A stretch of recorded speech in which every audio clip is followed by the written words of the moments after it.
Listen, if you're planting tomatoes and lettuce again this year, you're basically leaving money and flavor on the table. What if I told you there's a crop that tastes like popcorn when you cook it, another that's practically indestructible in heat waves, and one that'll give you harvests until Christmas? Stick around because these 15 picks are about to completely flip your garden game, and honestly, nobody's talking about half of them. Hey there, garden friends. Welcome back to Earthly Gardening, where we grow big without spending big. If you're new here, you just stumbled into your new favorite gardening corner on YouTube. We keep things real, practical, and profitable around here. Now grab your coffee, settle in, and let's talk about the crops that are actually worth your time in 2026. Before we dig in, do me a quick favor. Smash that like button so this video reaches more gardeners like you, and if you haven't subscribed yet, hit that subscribe button and turn on notifications. Trust me, you don't want to miss what we're growing this season. Alright, let's get into it.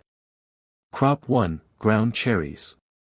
Okay, first up, we're starting with something that sounds made up but I promise you it's real, ground cherries. These little guys are like nature's candy wrapped in paper lanterns. Imagine a flavor that's somewhere between pineapple, mango, and a hint of vanilla. Yeah, it's that good. Here's why you need them, they're ridiculously low maintenance. You plant them once, and they'll actually reseed themselves year after year. Free plants, people. They thrive in average soil, handle drought better than most crops, and pests basically ignore them. Plus, each plant gives you hundreds of these golden fruits. The best part? While your neighbors are buying exotic fruits at premium prices, you're picking these straight from your garden. Kids absolutely love them, and they make incredible jams and desserts. Plant them after your last frost, give them some space, and just watch them do their thing. This is one of those set it and forget it crops that keeps on giving. Crop 2, salsify. Number 2 might sound fancy, but salsify is your secret weapon for year-round harvests. Some folks call it the oyster plant because when you cook it, it's got this subtle seafood-like flavor. Wild, right? Here's the deal, while most root vegetables are done by summer, salsify actually gets sweeter after frost. You can leave it in the ground all winter and harvest whenever you need it. It's like having a living pantry buried in your backyard. Growing it? Child's play. Direct sow the seeds in spring, keep the soil loose, and that's pretty much it. It doesn't need fancy fertilizers or constant attention. The roots grow deep, which means once established, you barely need to water them. And unlike carrots or parsnips that can be finicky, salsify just grows. Use it anywhere you'd use potatoes or parsnips. Roast it, mash it, throw it in soups. It's one of those vegetables that makes you look like a gourmet chef without any extra effort. Plus, barely anyone grows it, so you'll definitely impress your dinner guests. Crop 3, perpetual spinach, chard. The name tells you everything. This is basically chard that keeps producing leaves from spring until the snow flies. Forget planting spinach multiple times a season. This one's a plant once, harvest for months situation. Why does this matter? Because regular spinach bolts the second summer hits. It's dramatic like that. But perpetual spinach? It laughs at heat. It handles cold. It's the most reliable leafy green you'll ever grow. Here's how easy this is, plant it once in spring, maybe give it some compost, and then just pick the outer leaves as you need them. The plant keeps pushing out new growth from the center. It's like a salad bar that never closes. The leaves are tender, slightly sweet, and you can use them exactly like regular spinach. Smoothies, salads, stir-fries, whatever. One row of these plants can feed a family all season long. And we're talking pennies for seeds that give you months of organic greens. That's the kind of math I like.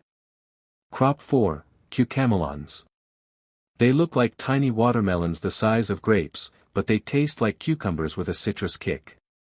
Your Instagram feed is about to get a serious upgrade. But beyond being cute, these little guys are powerhouse plants. They're drought-tolerant, disease-resistant, and produce like crazy. We're talking hundreds of fruits per vine. One plant can keep you snacking all summer. They climb, so give them a trellis or fence and watch them go vertical. This saves you garden space and makes harvesting super easy. No bending over, no searching through leaves. They just hang there waiting for you. The flavor is crisp and refreshing with this slight tanginess that makes them perfect for salads, pickling, or just popping them straight into your mouth. Kids go nuts for these because they're fun-sized. And here's a bonus, the roots are perennial in warmer zones. In colder areas, you can dig them up, store them, and replant next year. Free plants again. Hey, quick pause. If you're getting value from this so far, show some love by hitting that like button. It really helps us reach more gardeners. Also, drop a comment and tell me which crop you're most excited to try. I read every single comment and often turn your questions into future videos. Now, let's keep going because the next few are absolute game changers. Crop 5, Amaranth. This plant is basically 3 crops in one.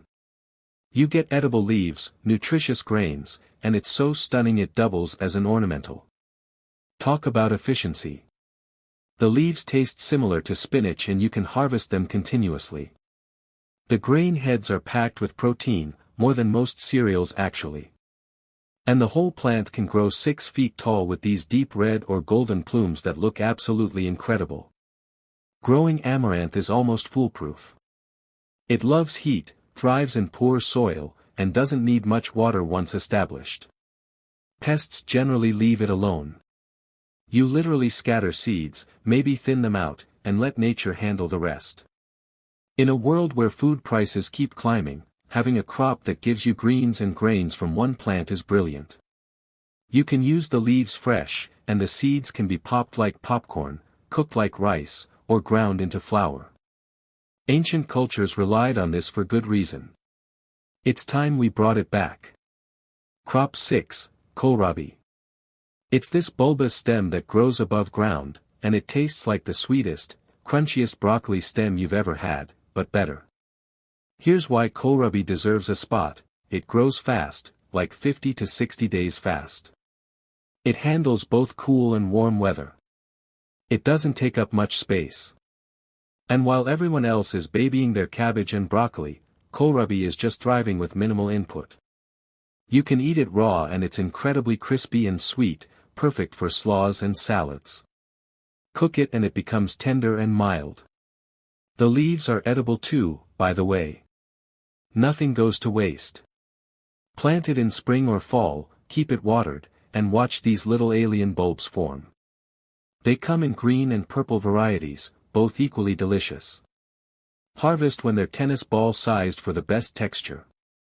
This is one of those vegetables that once you try it fresh from the garden, you'll wonder why supermarkets don't carry it. Well, now you don't need them to. Crop 7, tomatillos. If you've ever had real salsa verde, you know what's up. These tangy, bright green fruits are wrapped in papery husks, and they're way easier to grow than regular tomatoes. Tomatillos are tougher. They handle heat better. They're more disease resistant. They don't get as many pest problems. Basically, they're what tomatoes wish they could be. You need at least 2 plants for pollination, but that's it. They're vigorous growers that sprawl everywhere, so give them space or stake them up. Once they start producing, you'll have tomatillos coming out of your ears. The flavor is tart and citrusy, completely different from regular tomatoes. Use them for salsas, sauces, or roast them for incredible depth. They store well too. Just keep them in their husks and they last weeks in the fridge. If you're tired of the same old tomato routine, tomatillos bring a whole new dimension to your cooking. Plus, they're ridiculously productive. 2 plants can keep you in salsa verde all year if you preserve them. Crop 8, walking onions. These things grow little bulbs on top of their stalks, which then bend down, plant themselves, and grow new onions. They literally walk across your garden. It's bizarre and amazing. Why bother? Because they're perennial. You plant them once and you have onions forever. They're cold hardy, surviving winters that would kill other alliums. Every part is edible, the underground bulbs, the green stalks, and those top bulbs. They require almost zero maintenance. No replanting every year. No buying sets. They just keep multiplying and spreading. If they're going where you don't want them, just pull them up and eat them or move them. The flavor is sharp and oniony, perfect for cooking. The green tops work like scallions. This is one of those planted and forget it crops that keeps giving year after year. In terms of return on investment, walking onions are unbeatable. Crop 9, Malabar spinach. This vine absolutely loves heat. When everything else is wilting, Malabar spinach is thriving and producing loads of thick, glossy leaves. It's not a true spinach, but who cares?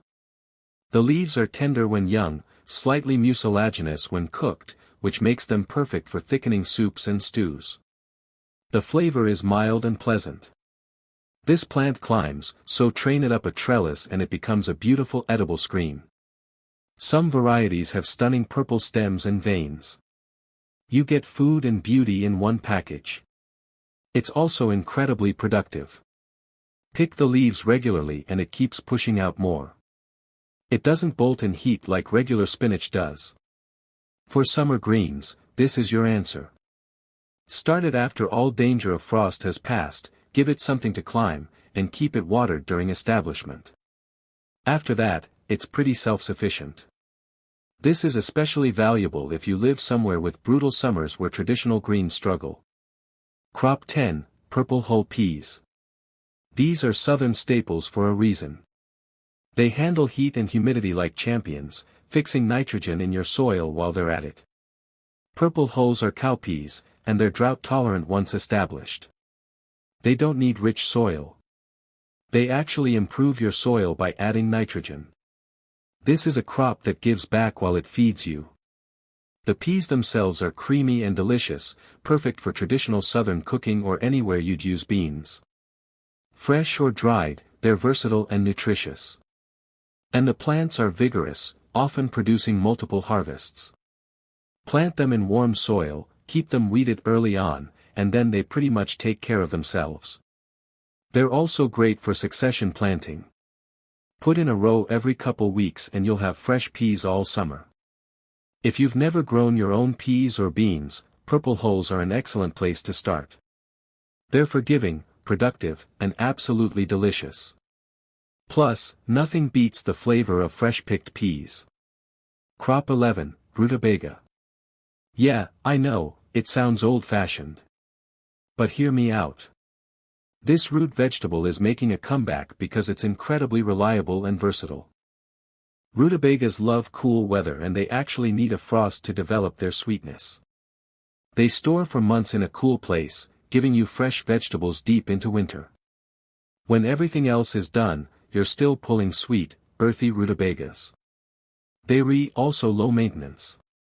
Plant seeds in mid to late summer, thin them out, and keep them watered. That's it. They don't have many pest issues, especially if you plant them late. The flavor when roasted is sweet and slightly peppery, similar to turnips but milder and less bitter. Mash them, roast them, add them to stews. They're incredibly satisfying comfort food. In terms of calories and nutrition per square foot, rutabagas are hard to beat. One good-sized root can feed several people. For anyone interested in food security or self-sufficiency, this is a smart crop to master. Crop 12, Shiso. This Japanese herb is like basil's cooler, more interesting cousin. The flavor is complex, part mint, part basil, with hints of cinnamon and citrus. Shiso is ridiculously easy to grow. It actually can become invasive because it reseeds so enthusiastically. But that means free plants every year. It tolerates partial shade, handles humidity, and pests mostly ignore it. Use the leaves to wrap sushi, add them to salads, make tea, or use them in stir-fries. Both green and purple varieties exist, and the purple ones make gorgeous pink pickles and drinks. One plant produces loads of leaves all season. Pick regularly to keep it bushy and productive. And because it's not commonly available in grocery stores, growing your own means you get to experiment with a whole new flavor profile. This is one of those herbs that once you start using it, you wonder how you ever cooked without it. It's unique, productive, and adds serious wow factor to your dishes. Crop 13, celeriac. Also called celery root. It's the ugly duckling of the vegetable world, knobby, rough, and weird looking. But the flavor is incredible, concentrated celery taste without any stringy stalks. Celeriac takes patience because it's slow growing, but it's worth it. The plants are relatively pest-free and once established, they're pretty hands-off. You get this large root that stores beautifully for months. The culinary uses are endless. Make the famous French remoulade, roast it for sweet caramelized flavor, puree it into silky soups, or use it as a low-carb substitute for potatoes. The taste is sophisticated and earthy. Start seeds indoors early, transplant them out, and keep them consistently watered. They like rich soil, so add some compost. Come fall, you'll harvest these roots that seem to last forever in storage. For anyone who wants to elevate their cooking or is looking for interesting vegetables to preserve, celeriac is a winner. It's uncommon, delicious, and impressively productive once you get the hang of it. Crop 14, arach. Sometimes called mountain spinach. This plant comes in the most stunning colors, red, gold, and green varieties that look like they belong in a flower bed. Arach is heat tolerant, unlike regular spinach that bolts immediately. It grows tall, sometimes 5 or 6 feet, and you can harvest leaves continuously. It's also salt tolerant, which makes it perfect for coastal gardens or anywhere with questionable soil. The leaves have a mild, slightly salty flavor. Use them fresh in salads when young, or cook the older leaves like you would spinach or chard. The red variety adds beautiful color to dishes. Plant it in spring, thin the seedlings, and keep harvesting. It'll self-sow if you let it go to seed, meaning free plants next year. It's one of those forgotten vegetables that deserves way more attention. For gardeners dealing with heat or poor soil, arach is a reliable green that performs when others fail. Plus, it's gorgeous enough to plant in ornamental beds. Beauty and function together. Crop 15, sweet potatoes. And finally, now before you say you've heard this before, let me tell you why they're perfect for 2026. Sweet potatoes are ridiculously productive in small spaces, they improve your soil, and they store for months without any special equipment. One slip can produce 5 to 10 pounds of sweet potatoes. Think about that. From one small plant cutting, you get pounds of nutritious food. They're drought tolerant once established, have almost no pest problems, and their vines can be eaten as greens too. They need warm soil and a decent growing season, but if you have that, they're nearly foolproof. Plant the slips, keep them watered for a couple weeks, then just let them sprawl and do their thing. Harvest before the first frost, cure them in a warm place for a week, and they'll store in a cool spot for 6 months or more. That's half a year of fresh sweet potatoes from your summer garden. In terms of calories, nutrition, and storage life, sweet potatoes are one of the most valuable crops you can grow. They're efficient, reliable, and delicious. That's why they're closing out this list. Alright garden friends, that's your 15 crops for 2026. We covered everything from ground cherries to sweet potatoes, and every single one brings something special to your garden without breaking the bank. Now here's what I need from you. If this video helped you plan your garden, smash that like button one more time. Subscribe if you haven't already because we're dropping garden gold like this every single week. Hit the bell so you don't miss anything. And seriously, drop a comment. Tell me which crop you're trying first, or if there's something you want me to cover next. Your comments genuinely shape what we create here. I'll drop a free planting calendar for these crops in the description below. Grab that, and I'll see you in the next one. Until then, keep growing and keep it earthy.